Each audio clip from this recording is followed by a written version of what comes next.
पुराणों में व्रत उपवास की महिमा इस प्रकार बताई गई है।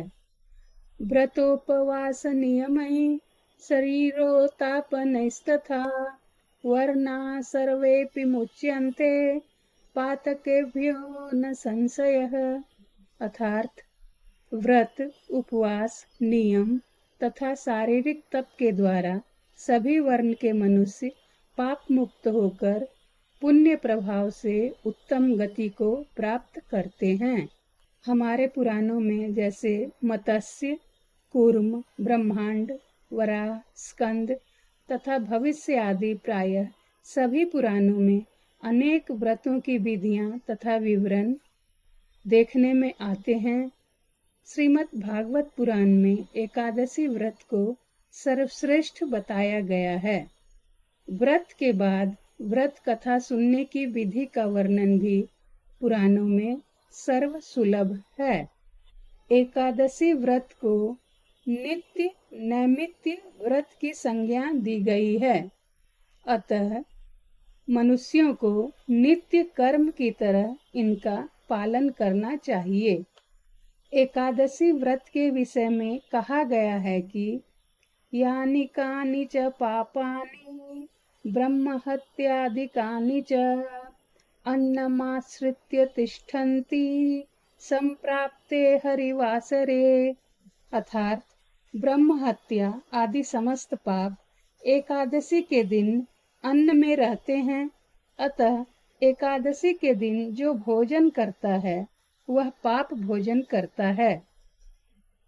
ज्योतिष विज्ञान के अनुसार शुक्ल पक्ष की एकादशी तिथि को चंद्रमा की एकादश कलाओं का प्रभाव जीवों पर पड़ता है तथा कृष्ण पक्ष की एकादशी तिथि को सूर्य मंडल द्वारा 11 कलाओं का प्रभाव जीवों पर पड़ा करता है। चंद्रमा का प्रभाव शरीर, मन सभी पर रहने से इस तिथि में शरीर की अस्वस्थता और मन की चंचलता स्वाभाविक रूप से बढ़ सकती है। इसी कारण उपवास द्वारा शरीर को संभालना और इष्ट पूजन द्वारा मन को संभालना एकादशी व्रत विधान का मुख्य रहस्य है। दूसरी बात यह है कि चंद्रमा शिव जी के ललाट में है। इस कारण उसके प्रभाव नाश के लिए एकादशी में विष्णु पूजन का उपदेश किया गया है। अतएव एकादशी को हरिवासर कहा गया है। भविष्य पुराण में कहा गया है कि विष्णु पूजा पारायण होकर शुक्ल कृष्ण दोनों पक्षों की ही एकादशी में उपवास करना चाहिए। चलिए अब एकादशी की कथा सुनते हैं। एकादशी कथा सुनने के पहले हाथ में फूल लेकर आसन पर बैठ जाना चाहिए। देवसैनी एकादशी की कथा। राजा युधिष्ठिर ने पूछा, भगवान, आषाढ़ के शुक्ल पक्ष में कौन सी एकादशी होती है? कृपया उसका नाम और विधि बताने का कष्ट करें। भगवान श्री कृष्ण बोले, राजन, आषाढ़ शुक्ल पक्ष की एकादशी का नाम शयनी एकादशी है। मैं उसका वर्णन करता हूँ। यह एकादशी महान पुण्यमयी, स्वर्ग एवं मोक्ष प्रदान करने वाली, सब पापों को हरने वाली तथा उत्तम व्रत है। आषाढ़ शुक्ल पक्ष में शयनी एकादशी के दिन जिन्होंने कमल पुष्प से कमल लोचन भगवान नारायण का पूजन तथा एकादशी का उत्तम व्रत किया है, उन्होंने तीनों लोकों और तीनों सनातन देवताओं का पूजन कर लिया। हरिशयनी एकादशी के दिन मेरा एक स्वरूप राजा बलि के यहाँ रहता है और दूसरा क्षीर सागर में शेषनाग की सैया पर तब तक शयन करता है जब तक आगामी कार्तिक महीने की एकादशी तिथि नहीं आ जाती। अतः आषाढ़ शुक्ला एकादशी से लेकर कार्तिक शुक्ला एकादशी तक मनुष्य को भली भांति धर्म का आचरण करना चाहिए। जो मनुष्य इस व्रत का अनुष्ठान करता है वह परम गति को प्राप्त होता है। इस कारण यत्न पूर्वक इस एकादशी का व्रत करना चाहिए। एकादशी की रात में जागरण जरूर करना चाहिए। जागरण करके शंख चक्र और गदा धारण करने वाले भगवान विष्णु की भक्ति पूर्वक पूजा करनी चाहिए, भजन करना चाहिए। ऐसा करने वाले पुरुष के पुण्य की गणना करने में चतुर्मुख ब्रह्मा जी भी असमर्थ हैं। राजन, जो इस प्रकार भोग और मोक्ष प्रदान करने वाले सर्व पापहारी एकादशी के उत्तम व्रत का पालन करता है, वह जाति का चांडाल होने पर भी संसार में सदा मेरा प्रिय करने वाला है। जो मनुष्य दीपदान, पलाश के पत्ते पर भोजन और व्रत करते हुए चातुर्माह व्यतीत करते हैं, वे मेरे अत्यंत प्रिय हैं। चातुर्माह में भगवान नारायण सोए रहते हैं, इसीलिए मनुष्य को भी भूमि पर सोना चाहिए। सावन में साग नहीं खाना चाहिए, अर्थात हरी पत्तियों वाली सब्जियों का त्याग करना चाहिए। भादों में दही का त्याग करना चाहिए। आश्विन मास में दूध का त्याग होता है और कार्तिक महीने में दलहन का त्याग कर देना चाहिए। अथवा जो चातुर्माह में ब्रह्मचर्य व्रत का पालन करते हैं, वह परम गति को प्राप्त होते हैं। राजन, एकादशी के व्रत से ही मनुष्य सब पापों से मुक्त हो जाता है, अतः सदा इस व्रत का पालन करना चाहिए, कभी भूलना नहीं चाहिए।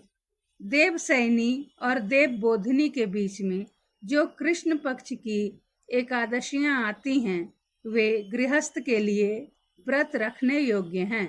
अन्य मासों की कृष्ण पक्षी एकादशी गृहस्थ के रखने योग्य नहीं होती। शुक्ल पक्ष की एकादशी सभी को करनी चाहिए। देवसैनी एकादशी व्रत की कथा। धर्मराज युधिष्ठिर ने कहा, हे केशव, आषाढ़ शुक्ल एकादशी का क्या नाम है? इस व्रत के करने की विधि क्या है और किस देवता का इसमें पूजन किया जाता है?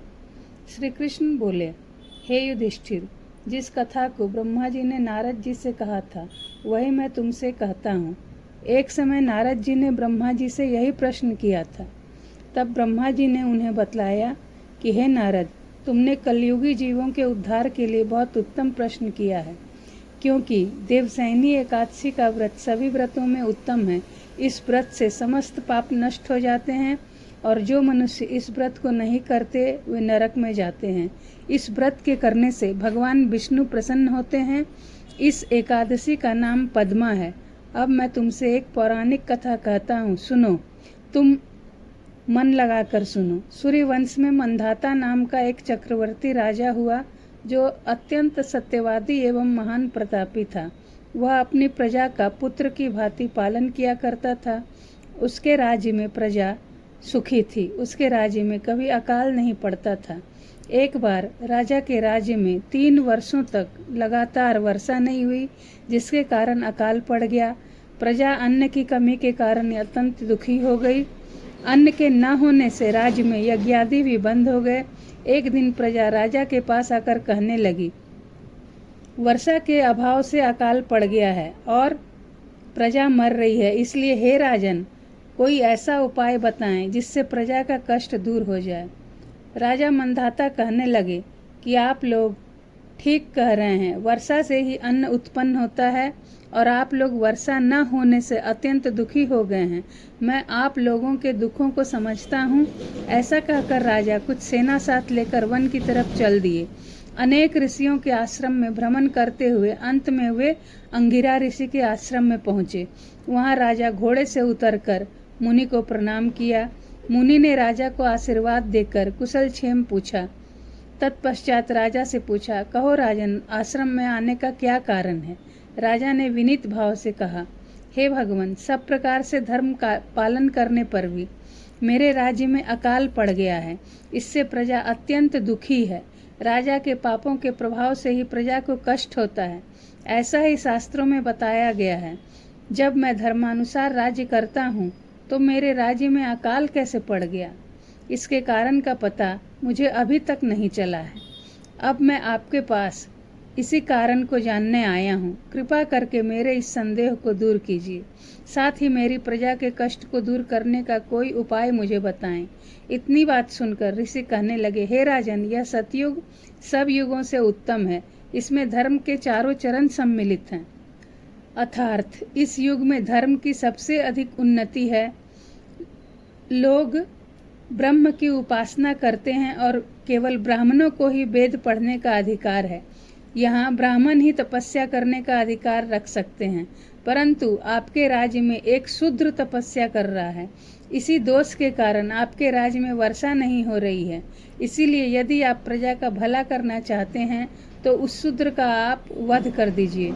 इस पर राजा कहने लगे, महाराज, मैं उस निरपराध तपस्या करने वाले शूद्र को किस प्रकार मार सकता हूँ? आप इस दोष से छूटने का कोई दूसरा उपाय बतलाइए। तब ऋषि कहने लगे, हे राजन, यदि तुम अन्य उपाय जानना चाहते हो तो सुनो। आषाढ़ मास के शुक्ल पक्ष की पद्मा नाम की एकादशी का विधि पूर्वक व्रत करो। व्रत के प्रभाव से तुम्हारे राज्य में वर्षा होगी और प्रजा सुख प्राप्त करेगी, क्योंकि इस एकादशी का व्रत सब सिद्धियों को देने वाला है और सभी समस्त उपद्रवों को नाश करने वाला है। इस एकादशी का व्रत तुम प्रजा, सेवक तथा मंत्रियों सहित करो। मुनि के इस वचन को सुनकर राजा अपने नगर को वापस आया और उसने विधि पूर्वक एकादशी का व्रत किया। उस व्रत के प्रभाव से वर्षा हुई और प्रजा को सुख पहुंचा। अतः इस मास की एकादशी का व्रत सब मनुष्यों को करना चाहिए। यह व्रत इस लोक में भोग और परलोक में मुक्ति को देने वाला है। इस कथा को पढ़ने और सुनने से मनुष्य के समस्त पाप नष्ट हो जाते हैं। जय जय श्री राधे। श्री राम कृष्ण हरि, श्री राम कृष्ण हरि, श्री राम कृष्ण हरि, जय जय श्री राधे। इस प्रकार आषाढ़ मास के शुक्ल पक्ष के हरिशयनी एकादशी की व्रत कथा समाप्त हुई। इसके बाद फूल को भगवान के चरणों में समर्पित कर देना चाहिए एवं भगवान को प्रणाम निवेदित करना चाहिए।